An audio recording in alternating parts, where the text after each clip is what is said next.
बगड़ावतों की वह बेटी थी, नाम था दीप कंवर। क्रोध से लाल हो उठी थी यह सूचना पाकर कि जिसको मानती थी वह धर्म का पिता, उस दुर्जन साल ने ही कर दिया उसका सौदा। ऐसा नहीं कि उसके मन में कोई डर था, ऐसा नहीं कि वह कोई अबला नारी थी, ऐसा नहीं कि वह कोई रंबा या मेनका की अनुयायी थी, ऐसा नहीं कि वह युद्ध से घबरा रही थी, ऐसा नहीं कि उसे किसी की सहायता की जरूरत थी, ऐसा नहीं कि वह युद्ध लड़ना नहीं जानती थी।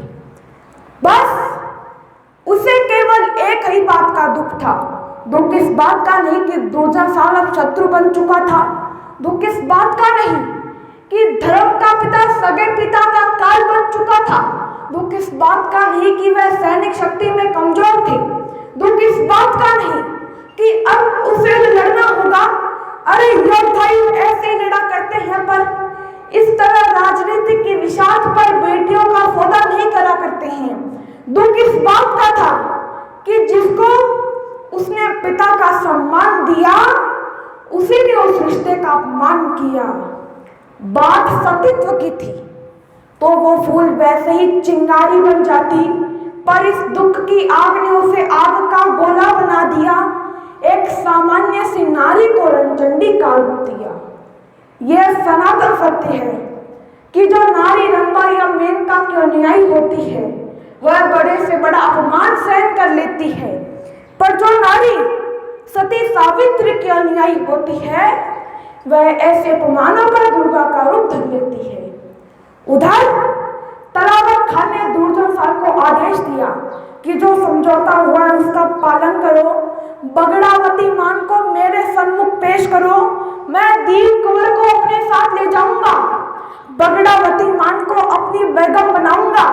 तो दुर्जन साल दीप कंवर को हरने आया था, प्रतिशोध की आग ने उसे कैसा पापी बनाया था।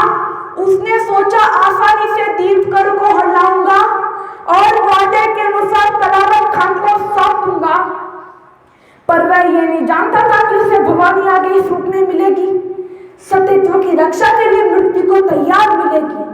दीप कंवर मृत्यु को तैयार थी। जीवन केवल सांसें चलने का नाम नहीं होता, जीवन वो नहीं जब शरीर और प्राण को साथ रखा जाए, जीवन वो नहीं जब स्वाभिमान के बिना जिया जाए, जीवन वो नहीं जब शीश झुकाकर जिया जाए, जीवन वो नहीं जब खुद की नजरों में खुद ही गिर जाए, जीवन वो नहीं जब स्वार्थ धर्म छोड़कर जीना पड़े, जीवन वही है जब हम जिंदा होकर जिंदा नजर आए, जीवन वही है जब हम स्वाभिमान के साथ जी सके।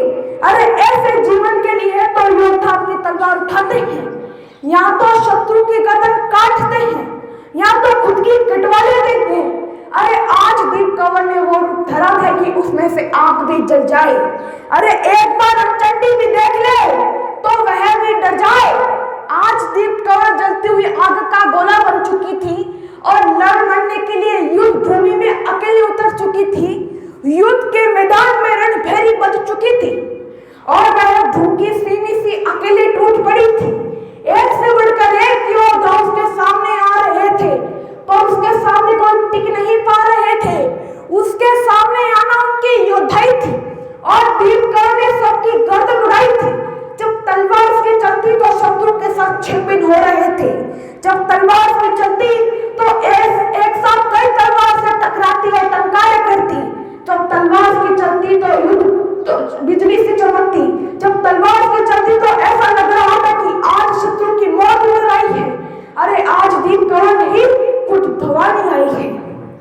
उसकी आंखों में आज अंगारे दिखाई दे रहे थे, उसकी जिह्वा आज रक्त की प्यासी दिखाई दे रही थी, उसकी मंशा आज रक्त दरार बहाने की दिख रही थी। जिधर जिधर उसका अश्रु जाता उधर उधर शत्रु छिन-भिन्न हो रहा था और प्राण बचाने के लिए इधर उधर भाग रहा था, पर उसकी आंखें खोज रही थी रणभूमि में तलावत खान को, ताकि अपनी तलवार से उसकी गर्दन काट सके। अरे मृत्यु से पहले उसकी आंखों में मृत्यु का भय देख सके, पर उससे पहले वो उसे दिखाना चाहती थी कि भारत की नारी क्या कर लेती है। सतीत्व की बात आने पर रणचंडी का रूप धर लेती है, पर हाथी पर बैठा दिख गया वहीं। उसने घोड़े पर जोर से छलांग लगाई और अगले क्षण दूरदर्शन शाम के सम्मुख खड़ी हो गई और बोली, बता तूने उस दुष्ट को कहां छुपा लिया जिसके साथ तूने मेरा सौदा किया। जैसे तैसे करके दूरदर्शन साल ने बोलने की हिम्मत जुटाई। वह यहाँ नहीं है यह बात बताई। फिर बोला, मैं हूं तुम्हारा धर्म का पिता, मुझे माफ कर दो, ऐसी गलती फिर नहीं होगी, जिंदा जाने दो। शरणागत पर दया करना वीरों की आदत रही है, सदियों से ये हमारी अनोखी परंपरा रही है। तभी शत्रु दल ने कायदों वाला काम किया, सामने से न जीत सके तो पीछे से वार किया। एक भाला फेंका जो पीठ से सीने पार हुआ, समस्त पुरुष जाति का घनघोर अपमान हुआ। योद्धा लड़ते हैं, सामने से मरते या मारते हैं, पर इस तरह कायदों का प्रदर्शन नहीं किया करते हैं। जय भवानी के उद्घोष के साथ दीप कमर जमीन पर गिर पड़ी। मरकर भी वह जीत गई, आज भवानी बनकर वह क्या खूब लड़ी। चेहरे पे मुस्कान थी, आंखों में परम शांति थी। उसने बता दिया कि वह मां दुर्गा की सच्ची न्याय थी। वहां जितने भी योद्धा थे सबके सर झुके हुए थे, जो बता रहे थे कि वह एक नारी से हारे हुए थे। वह वीर गति की पकड़ सबको हरा गई, नारी है श्रेष्ठ ये सबको बता गई।